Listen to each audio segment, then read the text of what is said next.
8वां परिच्छेद। ब्रह्मचारी की आज्ञा पाकर भवानंद मन ही मन हरि नाम का जाप करते करते उस बस्ती की ओर चल पड़ा जहां महेंद्र ने पड़ाव डाला था। उसे आशा थी महेंद्र कब वहीं पता चल सकेगा। उस समय अंग्रेजों द्वारा बनाए गए आधुनिक रास्ते नहीं थे। नगरों से कलकत्ता आना हो तो मुसलमान सम्राटों द्वारा निर्मित अपूर्व राहों से चलकर आना पड़ता था। महेंद्र भी पदचिन्ह से नगर जाते समय दक्षिण से उत्तर की तरफ चल पड़े।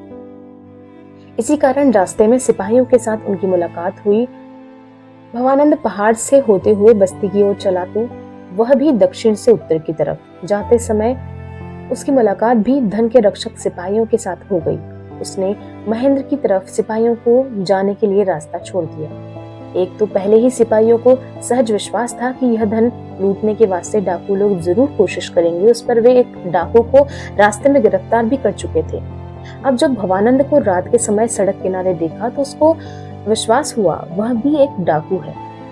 सो अगले पल ही सिपाहियों ने उसे पकड़ लिया। भवानंद धीरे से मुस्कुराया। क्यों भैया, क्या कष्ट है? सिपाही बोले, तुम साला डाकू है। भवानंद बोला, देख रहे हो गेरुआ वस्त्र पहने मैं एक ब्रह्मचारी हूँ, डाकू क्या ऐसे होते हैं? कई साले ब्रह्मचारी सन्यासी डकैती करते हैं। यह कहकर सिपाही भवानंद को खींचते धकियाते ले आए। भवानंद की आंखें अंधकार से जल उठी, किंतु खुद को संयत करके वह विनीत भाव से सिर्फ इतना ही बोला, प्रभु आज्ञा दो, क्या करना होगा? सिपाही भवानंद के विनय से संतुष्ट होकर बोले, लो साले, सिर पर जरा यह बोझ लेते चलो। यह कहकर सिपाही ने भवानंद के सिर पर टोकरी चढ़ा दी। इस पर एक सिपाही बोला, रहने दो, भाग जाएगा। जिस जगह एक और साले को बांध रखा है, इस साले को भी वहीं गांठ पर बांध कर रख दो। यह सुनकर भवानंद को कौतूहल हुआ कि देखूं आखिर इन लोगों ने किसे बांध रखा है। अचानक भवानंद ने सिर की टोकरी नीचे फेंक दी और जिस सिपाही ने उसके सिर पर टोकरी रखी थी उसके गाल पर एक चपत जमा दी। इस पर भवानंद को भी बांधकर सिपाहियों ने गाड़ी पर वहीं पटक दिया जहां महेंद्र सिंह बैठे थे। भवानंद ने उन्हें पहचान लिया। इसके बाद सिपाही फिर अन्य मनस्क होकर शोर मचाते हुए चल पड़े। बैलगाड़ी के चक्कों की चर्र मर्र ध्वनि गूंज रही थी। अब भवानंद मध्यम स्वर में, ताकि सिर्फ महेंद्र सिंह ही सुन सके, बोला, महेंद्र सिंह, मैं तुम्हें पहचानता हूँ। तुम्हारी खोज में ही मैं यहाँ आया हूँ। मैं कौन हूँ यह जानने की इस समय कोई आवश्यकता नहीं। मैं जो कुछ हूँ और जो कुछ कहूँ उसे सावधान होकर वही करना। अपने हाथ के बंधनों को तुम इस के चक्के पर रखो। महेंद्र चकित हो गए, मगर बिना कुछ कहे भवानंद के कथानुसार काम किया। अंधकार में गाड़ी के चक्के के निकट सरक कर उन्होंने अपने हाथ के बंधन की रस्सी को चक्के से स्पर्श कर दिया। चक्के के घर्षण से क्रमशः रस्सी कट गई।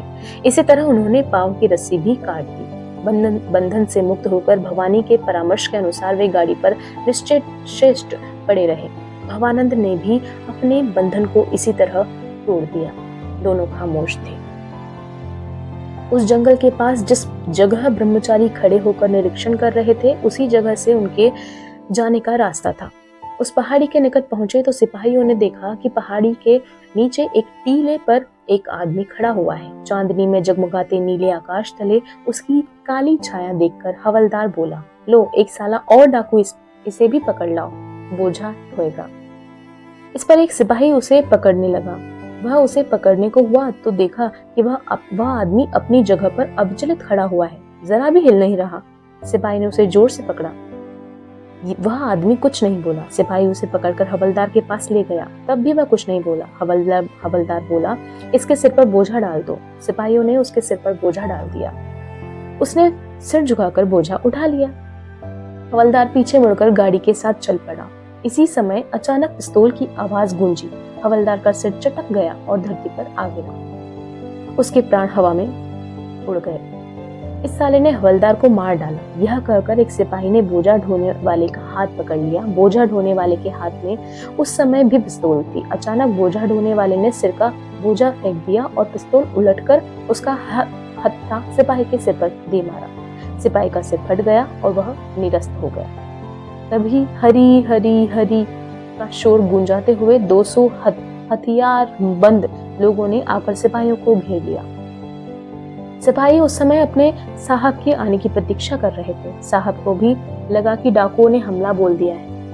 सो उसने गाड़ी को चारों ओर से घेरने का हुक्म दिया। विपत्ति में अंग्रेजों का नशा हिरण हो जाता था। आज्ञा सुनकर सिपाही आगे बढ़े और गाड़ी को घेर लिया।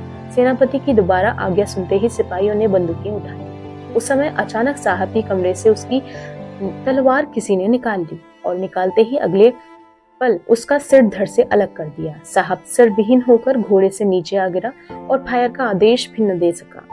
सभी ने देखा कि एक आदमी गाड़ी पर खड़ा हाथ में तलवार लिए हरी हरी का उद्घोष कर रहा था और सिपाहियों को मारो का नारा लगा रहा था। वह भवानंद था।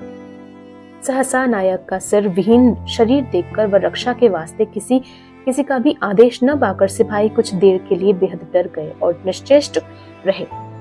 ऐसे अवसर पर तेजस्वी डाकुओं ने उनमें कई हताहत कर दिया। फिर उन लोगों ने गाड़ी के पास आकर खजाने का बक्सा हथिया लिया। बचे सिपाही हतोत्साहित और पराजित होकर वहां से भाग खड़े हुए। जो आदमी गाड़ी के ऊपर खड़ा था और जिसने अंत में युद्ध का मुख्य नेतृत्व किया, वह भवानंद के पास आया। दोनों ने एक दूसरे को आलिंगन में बांध लिया। भवानंद बोला, भाई जीवानंद, तुम्हारा व्रत सार्थक हुआ। जीवानंद बोला, भवानंद, तुम्हारा नाम सार्थक हो। लूटे हुए खजानों को यथास्थान ले जाने के वास्ते जीवानंद को नियुक्त किया गया था। वह जल्दी ही अपने अनुचरों के साथ वहां से चल पड़ा। भवानंद अकेला खड़ा रह गया।